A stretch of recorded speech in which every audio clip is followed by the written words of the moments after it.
Si est une visite d'État de la plus haute importance. Durant quelques jours, le roi Felipe V d'Espagne et la reine Laetitia vont visiter l'Angola, un pays d'Afrique qui voit grandir année après année sa communauté espagnole et qui marque le premier voyage de la famille royale ibérique en Afrique subsaharienne.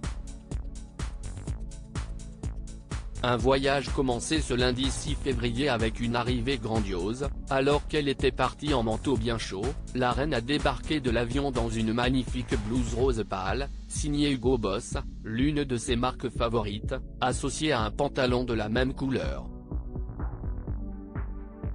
Perchée sur des escarpins également roses, tout comme l'était la cravate du roi Felipe, la reine s'est appuyée au bras de son mari pour descendre de l'avion, dans un geste de proximité plutôt rare. Accueillis par João Manuel Gonçalves Lourenço, le président du pays, ils ont passé une soirée privée mais ont attaqué ce mardi sur les chapeaux de roue en allant déposer une fleur au mémorial Agostinho Neto, où reposent les restes de l'ancien chef d'État. Un geste très symbolique pour les habitants du pays, qui ont pu les voir, très sérieux, faire une minute de silence puis signer le registre. Et pour cette matinée très solennelle, fini le rose, bien plus sérieuse, la souveraine espagnole portait une sublime robe noire à pois blancs et des escarpins noirs. Lumineuse, elle était parfaite auprès du sérieux Felipe.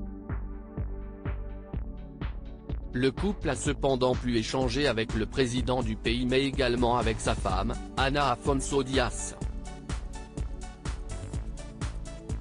Encore de nombreux engagements avant le retour à Madrid. Économiste de formation et politicienne, la sexagénaire devenue première dame en 2017, devrait d'ailleurs s'entretenir longuement avec la reine espagnole ce mardi après-midi sur un sujet très important pour elle, l'éducation des jeunes filles. Toutes les deux rencontreront d'ailleurs des femmes fortes du pays, pour échanger avec elles, pendant que le roi et le président seront sur un engagement de leur côté. Ce mardi soir, le couple royal rencontrera enfin les représentants de la communauté espagnole de Luanda, la capitale de l'Angola. Un voyage qui va encore durer plusieurs jours avant que le roi et la reine ne rentrent à Madrid pour retrouver leur fille Sofia, 15 ans. La jeune fille finit en effet ses années de collège avant de partir en septembre prochain pour le pays de Galles, où elle effectuera ses 2 dernières années d'études comme sa sœur, la princesse héritière Léonore, qui y est actuellement.